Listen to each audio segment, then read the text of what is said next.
Bienvenidos a todos y todas, soy David Gómez y esto es Ciclismo de ayer y de hoy, un podcast que habla de ciclismo sin filtros. Pues ya lo hemos visto este sábado, lo grande se convierte en rutina y eso a muchos los aburre. No sé, me gustaría tener los datos de audiencia año a año, ¿eh? Creo que estoy haciendo memoria y no sé si el año pasado os dije lo mismo cuando estuve hablando de la victoria de Tadej Pogačar en la Strade Bianche. Y este año me vuelve a pasar por la cabeza, ¿no? Esos datos de audiencia, ¿no? Si han ido bajando, si hay más o no. Lo cierto es que en las carreteras, en los tramos de caminos, está lleno de público. La subida a Santa Caterina está petada. Por tanto, ahí no se nota un descenso ni un aburrimiento de los espectadores. Al contrario, se les ve ilusionados con la actuación de Tadej Pogačar y sus victorias, pero me da la sensación, ¿no? Eso que se vive, ¿no? Tanto en redes sociales como a lo mejor incluso en nuestra grupeta de Telegram, la sensación esa de que quizás no vale la pena ni poner la carrera para ver lo mismo una y otra vez repetido. Creo que al final la grandeza de todo eso es vivir el momento, ¿no? que estamos pues viviendo, ¿no? En este ciclismo de 2026 y ya llevamos unos años viviéndolo, ¿no? Y a lo mejor es eso, ¿no? Ver los pequeños detalles, quedarse sobre todo con esas luchas por el segundo puesto, ver cómo va evolucionando los posibles rivales que tendrá Tadej Pogačar, porque tenerlo por seguro que Tadej Pogačar llegará un momento que dejará de ser invencible. Y yo creo que hay que ir mirando esos pequeños detalles para continuar disfrutando del ciclismo y continuar disfrutando de la Toscana y de esos paisajes que nos regala cada año la Strade Bianche. También se disputó la carrera femenina, donde ahí sí que hubo jolgorio, además de perderse en algún que otro camino, y Elisa Bey dio la sorpresa y aprovechó el momento que tuvo.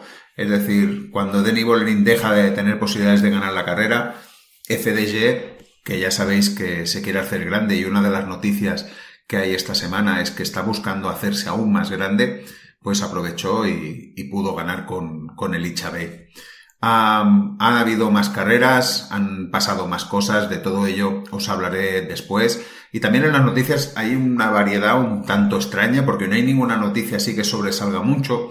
Es decir, hay una cancelación del Tour del Avenir femenino, Michael Matthews que se ha fracturado 2 muñecas, Egan Bernal que tiene problemas musculares, la posible colaboración entre Red Bull, Bora y FDG, que ya os avanzaba que FDG quiere hacerse grande, el jaleo con la Federación Andorrana de Ciclismo al duplicar los precios de las licencias profesionales, un ciclista que tuvo una caída mientras entrenaba por el Koppenberg y suerte que lo encontró un guarda forestal, una de esas historias que dices dan un poquito de miedo, y alguna que otra noticia más y como siempre cerrando con el menú de la semana, que el menú de la semana ya habéis visto que lo hemos ido desgranando, ¿no? Porque me parece que el viernes os compartí la previa de la Strade Bianche masculina y femenina. El sábado os compartí la París-Niza que acaba de comenzar justo este domingo. Y este mismo domingo, hace nada, unas horas, os he compartido también la previa de la Tirreno Adriático. Por tanto, la semana que viene vamos a tener doble plato. Vamos a tener por un lado la París-Niza, por otro lado la Tirreno Adriático y casi diría que casi los mejores corredores. A ver, falta Pogačar que no estará en ninguna de las dos carreras, pero ya faltaría algún que otro más, pero la mayoría de contendientes están o en una carrera o en la otra, por tanto, divertimento asegurado para la semana que viene y ya me veo el trabajo que vamos a tener de ir recopilando todos los datos de esas dos carreras para el podcast de la semana que viene.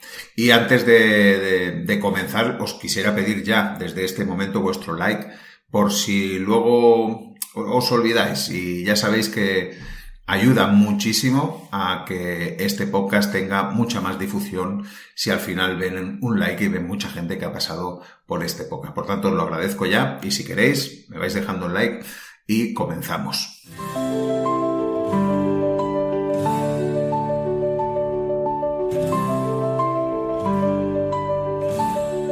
Deja que te recuerde que puedes apoyar el proyecto de ciclismo de ayer y de hoy de una forma más comprometida desde iVoox, dándole al bar en azul que encontrarás en la portada de este podcast y que dice apoyar. Haces clic y allí decides qué cantidad quieres aportar cada mes para apoyar al proyecto. Creo que es una de las mejores formas de agradecer e incentivar todas las horas de dedicación que extraes este podcast y la gran cantidad de contenido que se ofrece. Pero además tendrás acceso a los episodios exclusivos para fans, tanto nuevos como los históricos, y si lo deseas, una suscripción gratuita a mi newsletter en Subtrack, en la que también encontraréis contenido extra directo a tu correo electrónico. Para ello solo tienes que ponerte en contacto conmigo por correo ciclismoayeroy@gmail.com o por privado en Telegram, ya sabes, @ciclismoayeroy. Desde ya te doy las gracias por tu confianza. Pues vamos a hablar un poquito de esa Strade Bianche que pudimos ver este sábado y que fue una edición que podríamos decir que fue un corta y pega de la edición de 2024, donde Tadej Pogačar atacó a 81 kilómetros para hacerse con la victoria. En este caso se puede contar 79,5, 79,4 más o menos cuando ya se queda solo. Por tanto, una copia de 2024. Y eso nos hace preguntarnos si esto es divertido o no lo es. Y será recurrente. No es la primera vez que sale el tema ni será la última vez que salga. Sobre todo teniendo un corredor como tenemos ahora mismo, como Tadej Pogačar. Yo siempre digo lo mismo. Creo que tenemos que disfrutarlo. Porque cuando falte, pues no sé, habrá otro tipo de ciclismo. Pero ahora es el ciclismo que estamos viviendo. Sí que es cierto que a mí personalmente me gustaría que pasaran cosas. Y por ejemplo, como el año pasado. Sí que es cierto que el año pasado también fue en forma de caída, pero no lo digo en ese sentido, sino lo digo en el sentido de que haya alguien que pueda aguantarle, que pueda... Pero es que no lo hay. El momento más divertido de la carrera de este año sin duda fue ese intento de Pol Seixas de seguir su rueda y fue curioso y aquí vuelvo otra vez a lanzar una pullita a la realización.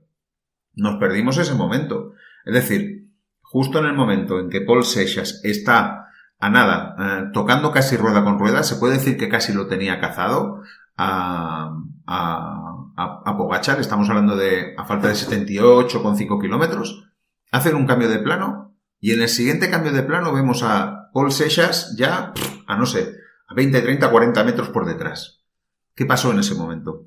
Es decir, fue un acelerón de Pogačar, fue una pequeña petada de Pol Seixas. ¿Qué pasó? Porque ahí no lo perdimos, ese momento. Luego a partir de ahí ya está, se acabó la carrera. También otro momento, ya que estábamos hablando de la realización, si lo más interesante era la pelea por el segundo puesto, ¿por qué no la vimos? Es decir, volvieron a pecar de lo mismo, de transmitir toda la llegada de Pogačar por la subida, ¿vale? Que ya sí, ya la hemos visto 20 veces. ¿Por qué no nos ponen unas imágenes de cómo están peleando por detrás? ¿Por qué no ponen la doble pantalla que siempre decimos, que siempre decía Jordi que se tenía que poner? ¿Por qué no se pone esa doble pantalla? En una pantalla, el que quiera ver a Pogačar entrando triunfal, pues lo ve. Y en la otra, el que quiera ver cómo Pol Seixas se deshacía de Isaac del Toro, pues también lo puede ver. No lo entiendo, porque de nuevo lo mismo, cambio de plano. Y en el cambio de plano ya vemos que Pol Seixas ha dejado de rueda a Isaac del Toro. Bueno, la cuestión está clara. Íbamos diciendo que Pogačar que estaba entrenando fuerte, que estaba haciendo los deberes, que vamos a ver, todo esto da mucho hype para la Milán-San Remo, donde hemos visto también, se ha comentado que ha estado subiendo a la Cipresa en tiempo récord, seguramente para intentar de nuevo romper la carrera allí. Y también ha estado haciendo Transmoto en el Poggio y se ve que está fuerte. Lo que pasa es que esta Strade Bianche vimos que supo, no sé si supo contemporizar un poco más, ¿no? No destrozó tanto a los rivales como en otra, en el sentido de voy a arrasar, ¿no? Al segundo lo voy a sacar, pues como la otra vez, no sé si fueron 2 minutos 40 y pico, ¿no? Esta vez se relajó un poco más en los kilómetros finales y sobre todo se hizo un baño de multitudes en la llegada, ¿no? Es decir, que se lo tomó con mucha más calma y al final la distancia fue menor. Al final la distancia se quedó en 1 minuto exacto, que es lo de menos, es lo de menos. La cuestión es el cómo lo hizo. Yo creo que Tadej Pogačar, en su mente, o desde el hotel, o desde el bus, o de donde hicieran la estrategia de carrera, yo creo que se dijo a sí mismo: yo quiero tener 0 problemas, como el año pasado, no quiero a un tío que esté a mi rueda durante muchos kilómetros, que me puedan pasar cosas, yo quiero hacer mi carrera, me quiero ir por delante, al estilo Mathieu Van Der Poel en ciclocross, es decir, quiero hacer mi camino, mi ruta,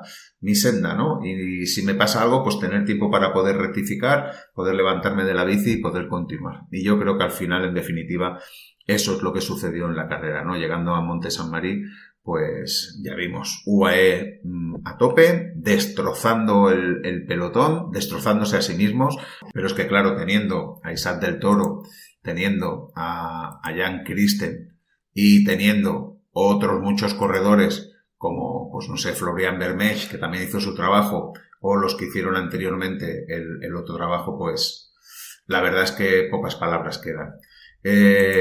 Sí, estamos también viviendo, pues eso, ese machaque continuo de UAE que a muchos no nos gusta, es cierto que disfrutamos más cuando hay otras peleas, pero sigo diciendo que no podemos hacer nada, es lo que tenemos que vivir, es lo que tenemos que disfrutar y tenemos que seguir contentándonos con ver cada una de estas carreras como una oportunidad de ver caer al rey. No sé, supongo que un poco sería lo que pasó, ¿no? Cuando disputaba carreras Eddy Merckx, ¿no? Sobre todo ver qué podía suceder, ¿no?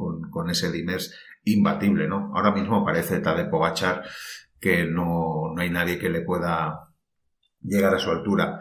En ese ataque que comentamos antes de eso, espectacular Jan Christen dejando el grupo en 9, y aquí vimos a Tom Pidcock que no estaba como en otros años, ¿no? Lo vimos incluso sufriendo, pero es curioso que incluso sufriendo, el primero que intenta cogerle la rueda a Pogačar es el propio Tom Pidcock. Lo que pasa es que tiene truco, que no fue subiendo sino bajando. El ataque de Pogačar es la famosa bajada de ese tramo del Monte Saint-Marie, es decir, esa famosa bajada, y ahí claro, Pidcock intenta ponerse a la rueda de Pogačar. Lo que pasa es que tiene una salida de cadena, se ve claramente cómo se le sale la cadena a Tom Pidcock, y ahí pierde ya la rueda de Pogačar. ¿Qué hubiera sucedido? Pues supongo que a lo mejor hubiéramos tenido un ratito más de Tom Pidcock a la rueda de Pogačar, y más no se puede decir, porque yo tampoco es que viera a Tom Pidcock en muy buena condición, ¿no? Como para poder aguantar muchos más kilómetros. Lo que sí que se me pone sobre la mesa es que si Tom Pidcock hubiera aguantado esa rueda, a lo mejor Paul Seixas hubiera podido llegar, al haber un corredor más por medio, quizás hubiera habido un pequeño parón o no, no lo sé. La cuestión es que fue así. Pogačar ataca, Pidcock le intenta coger rueda, problema técnico para Pidcock, que hace que Pogačar se quede solo, y vemos el intento de Seixas, que antes os he dicho, que se queda nada a tocar rueda, y luego lo vemos ya desaparecer. Por tanto, un poco más que comentar sobre la victoria de Pogačar, aparte de que, bueno, ya lo dije en la previa, que con la victoria se ponía como único corredor con 4 victorias en la Strade, por tanto ya tiene un nuevo récord. Y yo creo que casi tenemos más que celebrar el buen comportamiento de Paul Seixas. Yo creo que tenemos que celebrarlo. El de Isaac del Toro también, pero el de Isaac del Toro estaba condicionado, ¿no? Por tener a Tadej Pogačar por delante. Aunque sí que es verdad que dio sensaciones un poco dispares, y sobre todo en el cuerpo a cuerpo que hubo al final de carrera, Seixas le gana la partida a Isaac del Toro. Simplemente es una pequeña referencia que se tiene que hacer, la verdad. Por tanto, a mí me encantó la carrera de Paul Seixas. Son de aquellas cosas que dices, a ver, llega como con vitola de corredor que puede hacer buena carrera, todavía no ha demostrado que puede hacer una buena carrera y lo tiene que demostrar. Y coge el tío a sus 19 años y lo demuestra y lo hace. Por tanto, va haciendo pasos, va creciendo, se va haciendo mayor, ¿no? Como se suele decir como ciclista, ¿no? Por tanto, yo creo que es una de las mejores noticias que podemos tener para este corredor. Por cierto, estaba mirando a ver dónde lo vamos a ver de nuevo y parece que lo guardan hasta la Itzulia, que será chulo de ver. Con el recorrido que hay en la Itzulia, yo creo que será muy chulo de ver a Pol Seixas en esa carrera. Por tanto, no lo vamos a ver ni en la Volta, ni lo vamos a ver en la Tirreno, que podría hacerla perfectamente, porque muchos de los corredores que están en la Strade se van a la Tirreno, como el propio Isaac del Toro, si no me equivoco, si Isaac del Toro también va a la Tirreno. Ya digo, Isaac del Toro, yo creo que sí, que también hace buena carrera, acaba tercero, pero con unas sensaciones más dispares que no las que dio Pol Seixas. Yo creo que todavía está en ese proceso de aprender, ¿no? Y hacerse grande, ¿no? En ese sentido, ¿no? Bromeaba mucho Tadej Pogačar al principio de la carrera, ¿no? Cuando le preguntaban sobre qué podía hacer Isaac del Toro, ¿no? En la Strade Bianche. Y es que ahora mismo no hay lugar a dudas aquello que se comentaba de que Pogačar iba a dejar ganar a Isaac del Toro. Bueno, yo creo que una Strade Bianche es muy complicado que se pueda regalar. Otra cosa es la carrera de Montreal o la de Quebec, que eso tiene otro nivel y por eso sí que la puedes regalar, pero una carrera como Strade Bianche yo creo que es muy complicado que se pueda regalar. Veremos a ver. También me he olvidado de decir que Tadej Pogačar comentó antes de empezar la carrera que le aburría mucho ese doble paso por el Colle Pinsuto y Le Tolfi. Es curioso, ¿no? Ese comentario, porque justamente eso hace más dura la carrera y que tenga muchas más ventajas para él. Pero supongo que también le gustan los retos, ¿no?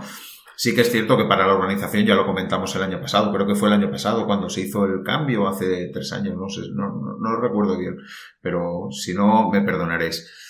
Creo que para la organización, pues, le iba mucho mejor por cuestiones de seguridad de carrera, de cortar carreteras, todo lo tenía muy... Y además endurecía la carrera. Por tanto, le venía genial a la organización hacer todo ese doble paso.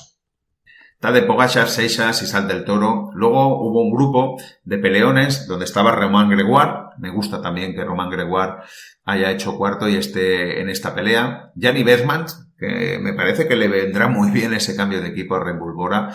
Se me hacía raro no verlo con la camiseta de Alpecin. Hay que acordarse que el año pasado hizo 7º en esta carrera y este año 5º, por tanto, fantástico. Jan Christen, después de la paliza que se pega y también estuvo ahí intentando ataques al estilo propio de Jan Christen, acaba 6º. Thomas Picot al final acaba 7º. Matteo Jorgensen acaba 8º. Matteo Jorgensen tampoco hizo mala carrera y la verdad es que estuvo durante mucho tiempo siendo la punta de lanza, ¿no? De recortar tiempo, ¿no? Y se gastó mucho. Y luego ya, pues a más de 3 minutos, 3:46, llegó un grupito donde estaba Andreas Kron y Wout van Aert, que acaba 10º al final, hace top 10. Wout van Aert, las sensaciones fueron de que nunca estuvo en carrera, pero tampoco estuvo lejos de la carrera. Por tanto, lo que dijo él al principio de la carrera, ¿no? Que venía a probarse, a tener sensaciones, que no estaba al nivel que tenía que estar para poder competir en una Strade Bianche y al final pues se demostró.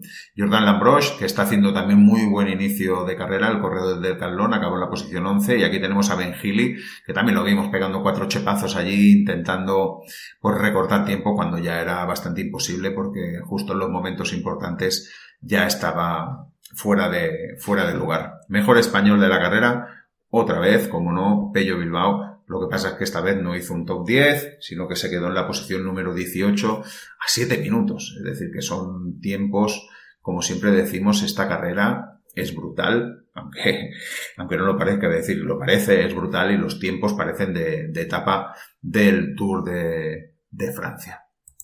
No sé si queda algo más que comentar de esta Strade Bianche, yo creo que está un poco todo dicho y si queréis nos vamos a la carrera femenina, que esa sí que tuvo un poco más de miga, porque claro, había como yo creo como una clara favorita que Denis Bollerin, había como dudas con Lotte Kopecky y todo eso yo creo que se resolvió bastante pronto, ¿no? Porque vimos desde desde los momentos clave, es decir, del primer paso por el Cole Pinchuto, estamos hablando a 49 kilómetros de meta, ya vemos a Lotte Kopecky sufriendo, por tanto, fuera de la ecuación. También Anna van der Breggen fuera de la ecuación, es decir, que parecía que todo estaba encarado para que Denny Bollerin volviera a ganar la carrera. Aquí vimos movimiento un poco, no extraño, pero un movimiento de desgaste, y vemos a Elisha Bey, que ya había comentado también en la previa, que está en una forma fantástica, atacando en ese Cole Pinchuto, y se va con Dominika Vlodarczyk del UAE, y se van las dos por delante. Y tienen ahí un pulso bastante interesante con el grupo perseguidor. La verdad es que hacen que se tengan que desgastar. Bueno, Elisha Bey ya iba enseñando lo que se suele decir la patita. Sí que es verdad que hay agrupamientos y reagrupamientos, y llega un momento bastante clave y bastante importante de la carrera, ¿no? Y es que, pues, cuando se va a pasar por Le Tolfi, estamos hablando a 42,8 kilómetros, más o menos, vemos que se están moviendo ya las favoritas, ataca Elisa Longo Borghini, vemos problemas mecánicos para Pauline Ferrand-Prévot, que se tiene que literalmente que bajar de la bicicleta y esperar a que venga el coche, y vemos con muchos nervios a un coche del FDJ que casi se lleva por delante una corredora. ¿Qué había pasado? Pues que Denny Bollerin había pinchado. Pinchazo de Denny Bollerin, tardan en poder cambiarle la rueda, y es normal porque el camino de tierra da para lo que da, pero está claro que eso hace que Denny Bollerin quede pues a unos 40-50 segundos de distancia del grupo de las mejores. Por tanto, hacer el trabajo para remontar durante unos metros. Sí que se ve a Denny Bollerin intentando hacer ese trabajo que muchas veces la hemos visto cuando está corriendo a contrapié, que es desgastarse, hasta que llega un punto que se ve claramente como cogen la botella de agua, se echa un traguito de agua y dice: ¿sabéis qué? Os lo dejo para vosotras, que yo tengo dos corredoras por delante. Y esas dos corredoras por delante en el grupo eran Elisha Bey y Francesca Cox. Qué buen principio de temporada está haciendo también Francesca Cox, que parece mentira. Se iba comentando en la transmisión que por qué Francesca Cox no se había retrasado para ayudar a Denny Bollerin, y lo cierto es que Francesca Cox tenía unas piernas casi para ganar también la carrera, como demostrará al final de la carrera. Por tanto, yo creo que, bueno, intentaron jugar esa doble maza, teniendo claro que Elisha Bey estaba muy bien y Francesca Cox también estaba muy bien, y se la jugó FDJ, y le salió bien la jugada. Le salió bien, le podía salir mal, pero la verdad es que le salió bien la jugada. Pero ahí no acaban todas las desgracias para este grupo, que al final pues era un grupo con corredoras importantes que se iban reagrupando por detrás. Y es que, nada, a unos 32 kilómetros para meta, este grupito que está a unos 50 segundos, y la verdad es que no están recortando tiempo, ¿vale? El ritmo de delante es mucho mejor que el ritmo de detrás. Pues vemos que se meten por un camino de tierra siguiendo a una moto de carrera, y cuando han pasado, no sé, 200-300 metros, todas las corredoras frenan, se dan la vuelta porque se dan cuenta que se han equivocado. Una desgracia bastante importante, un fallo bastante garrafal. A ver, un motorista puede tener un fallo, está clarísimo, pero yo creo que ahí hay un problema de organización a la hora de no cerrar ese camino. Es decir, cuando vemos las imágenes, las corredoras, a ver, que también tienen que saberse el recorrido, pero es que es muy fácil equivocarse ahí. No sé, costaba poco, ¿no? Poner una cinta o poner a alguien de la organización con alguna señalización para decir que por ahí no se pase. Y claro, las corredoras van ciegas porque van persiguiendo, ven a la moto que tira para adelante, y al final ellas pues detrás de la moto. ¿Cómo no puede ser de otra forma? ¿Qué pasa ahí? Que cuando ya vuelven a entrar de nuevo en el recorrido, ya están a 2 minutos 42. Por tanto, totalmente descartada Denny Bollerin y compañía para la victoria de la carrera. Por tanto, la carrera se tiene que disputar entre las corredoras que están delante, y esas corredoras que están delante no son otras que Elisha Bey, Kasia Niewiadoma, Francesca Cox, Elisa Longo Borghini, Madeleine Vallers, Puk Pietersen, y también estaba Mónica Trinca Coronel y Marianne Vos. Y en algún momento Shirin Van Anrooy y Mien Fisher Black, igual que Noemi Ruck. pero estas corredoras se irán quedando a medida de que se vayan dando palos, porque hubo palos, hubo ataques entre ellas y al final pues se llega a la subida final de Santa Caterina con 6 corredoras con posibilidades de ganar la carrera, porque María Nevós justo antes de empezar la subida ya se despide de intentarlo. Y esas corredoras pues son lo que hemos dicho, ¿no? Elitxa Bey, que será la que ganará, Kasen Viadoma, Francesca Cot, Elisa Longo Borghini, Madeleine Balleres y Pup Pietersen. Al final, la más fuerte, bueno, venían siendo las más fuertes porque Kasen Viadoma también había demostrado durante toda la carrera pues salir a cortes, tirar del grupo, por tanto se le ve en buena forma a Kasen Viadoma, pero Elitxa Bey está suprema y hubo un momento bastante crítico porque están subiendo vía Santa Caterina, no hay ninguna corredora que rompa las demás y se llega a la curva justo final de coronar, pues casi que están las 3 corredoras en paralelo, Elitxa Bey, Kasen Viadoma y Elisa Longo Borghini en este caso. Hay casi unos toques ahí de rueda y todo que yo pensé, ya verás cómo se ven al suelo. Claro, es que era muy importante entrar primera en esa curva, ¿no? Porque la que entra primera tiene control, es muy estrecho y es muy difícil de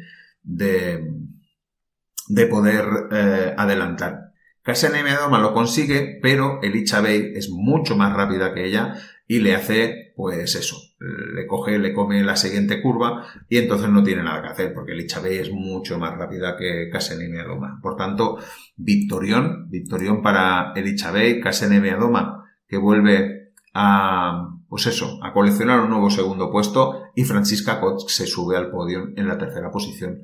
Al final Elisa Longo Borghini queda en la 4ª posición con Madeleine Balleres 5ª, Pup Pietersen 6ª, María Nevós 7ª, Mónica Trinca Coronel 8ª, Shirin Van Anrooy 9ª y Mian Fischer-Black 10ª.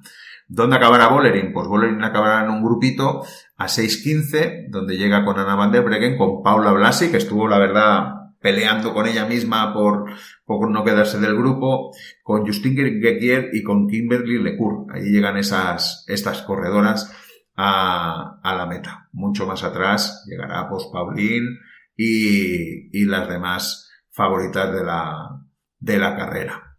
Estaba buscando a ver si encontraba a Lotte Kopecky. Lotte Kopecky acabará en la posición 30, un poco más atrás, a 7 minutos 6 segundos de estas corredoras. Y Elitxa Bey, pues 6ª victoria profesional. La verdad es que del año pasado que se llevó el Tour de Romandie, que era carrera World Tour con una etapa, pues yo creo que ahí ya demostró crecimiento y este año pues continúa creciendo y la vemos ya llevándose una Strade Bianche d'Oro.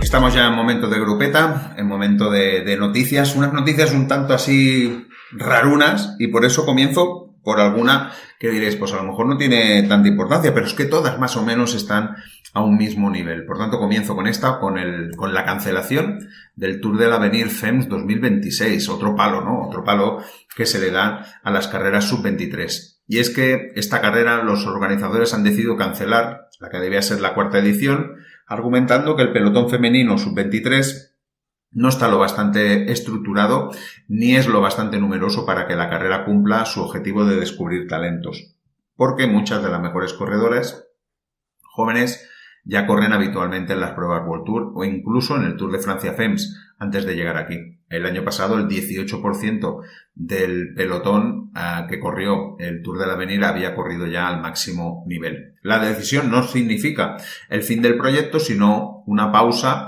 con la idea de relanzar la carrera en 2027, quizás con otro enfoque. Se está mirando, hay propuestas sobre hacer una carrera reservada a juniors, es decir, que sería el Tour de l'Avenir pero para juniors. Y se cree que es más pertinente en la categoría femenina porque aquí sí que se podría, pues eso, destacar jóvenes promesas, ¿no? Que al final es lo que quiere resalzar el Tour de l'Avenir. Y otra mala noticia es que Michael Matthews ha fracturado las 2 muñecas. Vaya pedazo golpetazo. El australiano de 35 años del Jay Coalula, pues eso, se ha fracturado las 2 muñecas en una caída durante un entrenamiento el pasado jueves lo que lo descarta para todas las próximas carreras. El equipo confirmó el diagnóstico tras las tomografías en el hospital, lo que significa el adiós pues en la próxima carrera, que era la París-Niza, en la Milán-San Remo, en Aste Gold Race, y veremos a ver cuándo puede volver Michael Matthews y de qué forma puede volver. La verdad es que es una lástima, porque había empezado muy bien. Ya sabéis que había ganado el Gran Premio de Castellón y también había hecho un podio en el Trofeo Ses Salines de la Challenge de Mallorca. Parecía que venía con buen tono. Además, su gran objetivo era la Milán-San Remo, donde había sido cuarto el año pasado. Y todo eso se ve truncado por esta caída y esa fractura doble de muñecas. Y otra mala noticia, como os había avanzado en la editorial, y es que parece que las cosas no van bien con Egan Bernal. Tuvo que saltarse la Strade Bianche, ahora se tiene que saltar Tirreno Adriático y según medios colombianos el corredor está afectado por una lesión muscular y parece ser que volverá en un par de semanas a subirse a la bicicleta. Vamos a ver, dice que tiene dolor en una rodilla y todo había empezado bastante bien Egan Bernal con esa participación en la Flandre Ardèche, donde acabó séptimo, ganando la Paul Seixas, pero últimamente la cosa parece que se ha torcido un poco. Esperemos que se recupere y que todo continúe adelante. Posible colaboración entre Red Bull Bora y FDJ Suez. Noticia más que interesante, creo yo, Hace nada, creo que una semana o dos, ya os comencé a hablar de que FDJ Suez estaba intentando hacer un contrato especial a Danny Bollering, ¿no? Para que se retirara en el equipo. Pero es que ahora la noticia es que parece ser que puede haber una alianza entre Red Bull y FDJ. Por tanto, sería dar un paso más. Ya le están llamando en Francia una superestructura y la verdad es que se están frotando las manos solo con pensar que Red Bull Bora puede entrar en la estructura de FDJ. Parece ser, por lo que se dice, que quizás no entraría a lo mejor como un patrocinador principal, sino como un patrocinador de apoyo, pero ya ese apoyo sería muy, muy importante. Os recuerdo que FDJ y Suez tienen firmado contrato hasta 2028 con la estructura y que, por lo que parece, se está buscando esta alianza con Red Bull Bora para dar definitivamente ese salto de calidad y ser, pues eso, el equipo dominador en el ciclismo femenino. Vamos a ver, porque de momento solo son noticias que se han filtrado y veremos si todo ello al final llega a buen puerto. Y vamos con un lío. La Federación Andorrana de Ciclismo duplica el precio de la licencia profesional y los ciclistas se rebelan. Parece ser que la licencia valía 750 euros y este año ya ha pasado a ser de 1.500 euros. Dice que se justifica como medida necesaria para cubrir los elevados costes antidopajes. Cuidado con esto. Que dice que son de unos 7.500 francos suizos por cada caso de doping.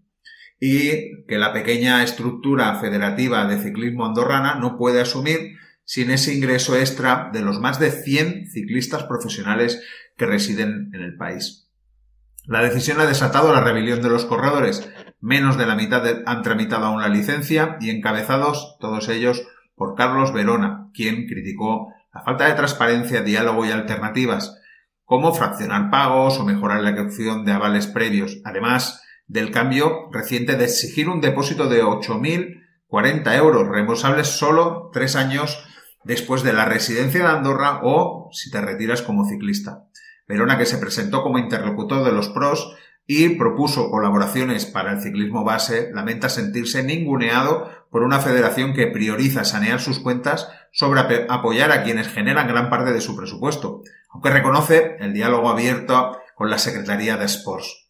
Vamos a ver cómo acaba todo eso, pero yo leí en uno de los diarios, no sé si fue en el AS, que Carlos Verona estaba ya tramitando su licencia en el ciclismo español, es decir, no la licencia andorrana. Veremos a ver si el tiro le sale por la culata a la Federación Andorrana creyendo que iba a recaudar más dinero y al final se puede quedar con menos dinero. Y seguimos con un accidente que pudo ser mucho más grave. Un joven ciclista belga sufre un fuerte accidente durante un entrenamiento y un guarda forestal lo encuentra en una zanja. por suerte para el ciclista. El joven ciclista se llama Lennart van Houtingen y es un corredor del Flandes Baloise. Tiene 22 años y antes de esa caída, que esa caída se produjo el martes pasado, estuvo disputando, por ejemplo, la Kurne, donde creo que acabó en la posición número 95. Pues bien, el martes este corredor vivió momentos dramáticos porque estaba entrenando con su bicicleta de gravel y estaba por los alrededores del mítico Koppenberg cuando se cayó en el bosque. El joven sufrió esa caída, quedó tendido en el bosque durante un buen rato y por suerte un guarda forestal pues lo encontró allí en una zanja. El ciclista fue trasladado al hospital más cercano tras recibir asistencia del equipo móvil de emergencias y se notificó una fuerte conmoción cerebral, bastante grave, 2 costillas fracturadas y colapso pulmonar leve.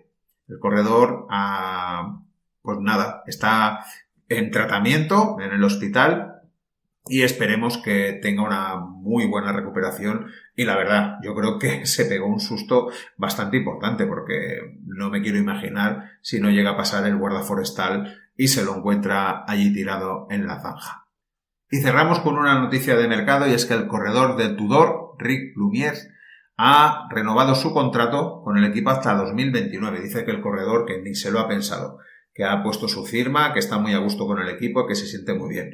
Haciendo una pequeña broma, si me lo queréis permitir, parece una compensación por los dientes perdidos en la caída en la Onlu. Acordaros que es el corredor que se cae justo delante de Van der Poel, justo cuando hay el ataque de Florian Vermeersch en la carrera de la Onlu.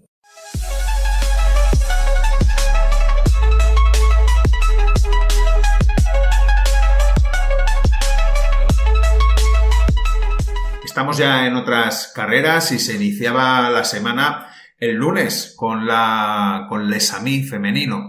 Una peligrosa escapada de 10 corredoras a 60 kilómetros del final llegaría a buen puerto. Y la mujer más rápida del grupo cumplió con el pronóstico. Lara Gillespie se hizo con la victoria y le tuvo que agradecer mucho a su compañera de equipo Elinor Bäckstedt, que hizo un gran trabajo cerrando huecos y llevando el ritmo incluso después de quedarse un par de veces del grupo y volver a recuperar. Una victoria que ha conseguido la irlandesa, que el año pasado solo había conseguido una, por tanto ya iguala los logros del año pasado. Y aquí tuvimos en segunda posición a Marta Goisen y en tercera posición a Marta Truyen. Por tanto, 2 Martas, segunda y tercera. El martes tuvimos Les Amis masculina, era el regreso de Wout van Aert y la verdad volvieron a pasarle cosas. A 10 kilómetros para el final, pinchazo, cambio de bicicleta con un compañero mientras llegaba el coche del equipo y luego vuelve a cambiar de bicicleta para tener la suya. Total, carrera perdida, acabó en la posición 60 a 1.57, pero dijo que tuvo muy buenas sensaciones. También añadió que le pareció raro el pinchazo. Dijo, de repente había un montón de cristales rotos, es bastante inusual en un recorrido que ya hemos recorrido 5 o 6 veces, no puede haber acabado ahí por accidente. En fin, intentaré intentándolo la próxima vez, a ver si puedo hacerlo mejor. Y la organización le ha contestado que, bueno, son casualidades que suceden en el ciclismo. La carrera estuvo animada por Peter Stanhagenes del Visma, que se fue en solitario a unos 30 kilómetros de meta y tuvo, pues, en un verdadero pulso al pelotón. Y parecía que incluso podía llegar a meta y llevarse con la victoria. La verdad es que hizo, 30 kilómetros a puro fuego este corredor del Visma. Lo cazaron a 300 metros para el final y eso lo aprovechó Jordi Meus para hacerse con el triunfo. Primera victoria del año, el año pasado consiguió 4. Segundo, Lauren Reck. Tercero, Hugo Hofstetter. Y el miércoles tuvimos el trofeo La Gaelia 1.pro y de nuevo el Capo Michere, os recuerdo que es una cota de 1,9 kilómetros al 8,4% que se pasaba en 3 ocasiones, en el circuito final fue decisivo. Antes, muy buena escapada de Luis Verbaeken, que fue cazado en el penúltimo paso por el Capo Michere por Santiago Buitrago, Román Gregoire y Antoni Tiberi, que fueron los corredores más fuertes de ese día.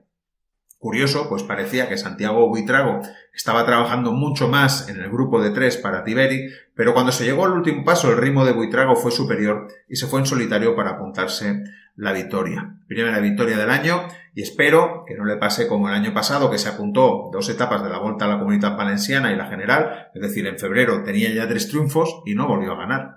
Segundo al final quedó Gregoire, que le ganó el sprint a Tiberi. Más carreras, la Vuelta a Extremadura, 2.1 carrera femenina, que yo creo que ha tenido una vencedora bastante sorprendente. Nos esperábamos quizás un duelo entre Skibian o quizás incluso con Ricarda Banfield o incluso con Antonia Neyenmayer. Esta última ni en la última etapa ha salido, por tanto ha abandonado. Y al final la victoria se la ha llevado la corredora, la jovencísima corredora Mackenzie Copeland del Lille Ablula, que se llevó la última etapa, la etapa reina y además la general. Es con la etapa y la general su tercera victoria porque venía de ganar también sorprendentemente, yo creo, el Nacional de Australia. Fijaros lo que hace una victoria en la confianza de las corredoras.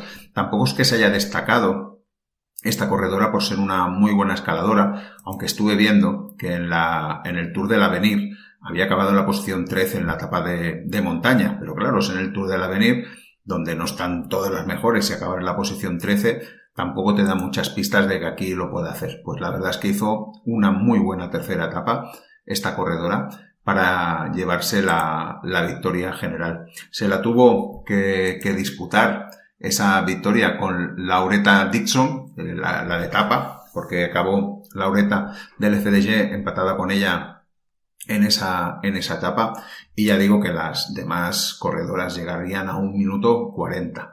La segunda etapa tuvimos un duelo entre las 3 mejores sprinters que había, que eran Chiara Consoni, Elisa Balson y Ali Wollaston, y se llevó la suya, Chiara Consoni se llevó la victoria.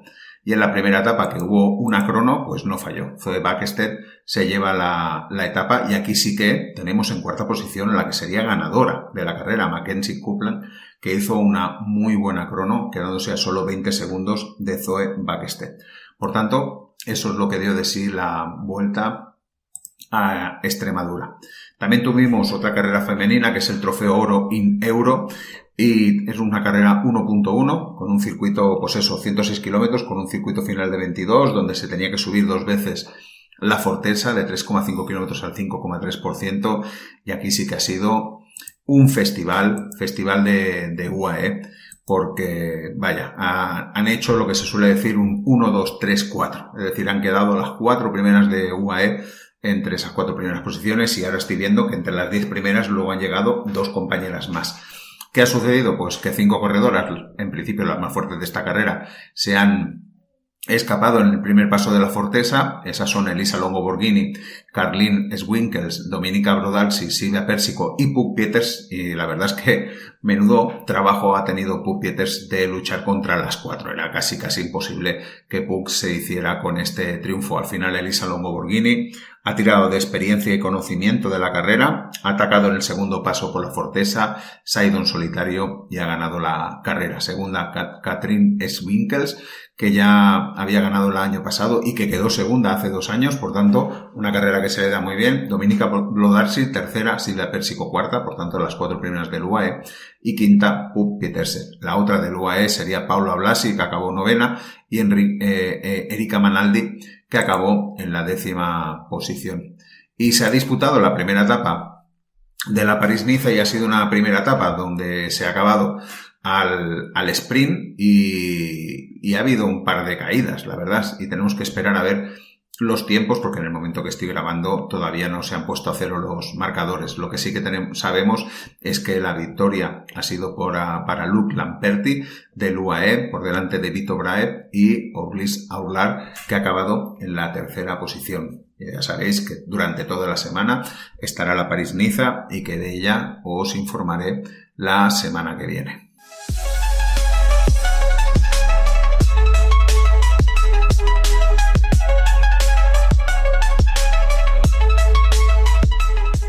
Y estamos ya en el menú de la semana, y en el menú de la semana pues ya sabéis que sigue la París-Niza, de la que solo se ha disputado una carrera, por tanto estaremos súper entretenidos, y tendremos Tirreno Adriático, y no hablaré mucho de ella, pues acabo de publicar la previa en el podcast. La verdad es que tampoco quisiera hablar un poco más de la carrera, pero es que justo cuando estaba grabando esto, la Start List todavía estaba como así como muy indecisa. Y la verdad es que bueno, sí que creo que podemos hablar de que estará Isaac del Toro como uno de los grandes favoritos, o pues que estará el debut de Roglic también en la temporada, y eso ya, bueno, pues son dos piezas importantes en el puzzle de esta carrera. Pero ya os digo, os invito a que os paséis por la previa del podcast. Así que, como siempre, la estructura será de la crono inicial, 11,9 kilómetros, y luego, pues etapas muy nerviosas.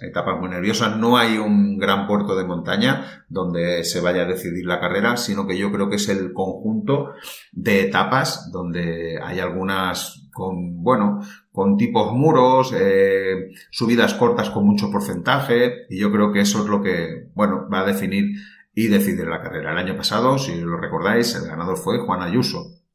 El día 11 tenemos la Ichian Leeuwen Ottingen 1.pro femenina, prueba con cotas adoquinadas que se acaba en un circuito al que se le dan 5 vueltas con una cota de 600 metros al 7,1%, con 200 metros al 11,9%. Por tanto, vamos a ver, interesante. El año pasado ganó Juliette de Wilde.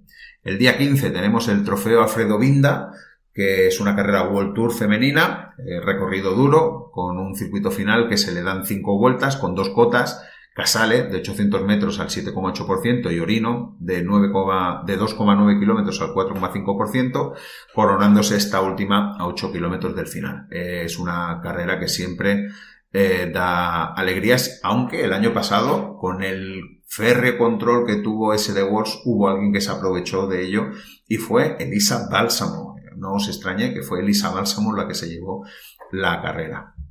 Y luego la última carrera que os quiero comentar, del día 15 al día 19, tenemos el Tour de Taiwán 2.1. Y me diréis, ¿y este tío por qué ahora me comenta el Tour de Taiwán? Bueno, pues porque estará Euskaltel, porque estará Ken Pharma, porque estará Burgos, Caja Rural no sé si está, porque no lo tengo aquí apuntado, pero si me dejáis un segundo, voy rápidamente a ver el Tour de Taiwán, a ver si está Caja Rural, que me parece que no, si no lo he puesto, ¿vale?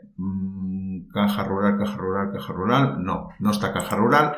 También está el Lotto Intermarché y el Unibet Rocket, entre otros equipos Pro Teams. También hay otros equipos Pro Teams. La verdad es que hay, pues eso, buenos equipos para la carrera que es. Y os comento así muy rápido cómo es la carrera. La primera etapa será un sprint, la segunda es una llegada en colina, la tercera un puerto a mitad de carrera que puede romper, la cuarta es un sprint y la quinta es una llegada en colinas. Es una carrera que se suele decidir por una escapada, es una carrera que se suele decidir por esos segundos al sprint en colinas. El año pasado la ganó el corredor del Israel, Brandy Gilmore. Y hasta aquí el podcast de esta semana. Y nada, os emplazo a la semana siguiente, donde habrá pues mucho de qué hablar, porque entre que tengamos que hablar de la París-Niza y la Tirreno Adriático, ahí ya se nos va a juntar bastante trabajito. La verdad es que vamos a tener una semana muy entretenida de ciclismo. Pues nada, espero que la disfrutéis mucho y, como siempre digo, sed felices, disfrutar del ciclismo. Chao, chao.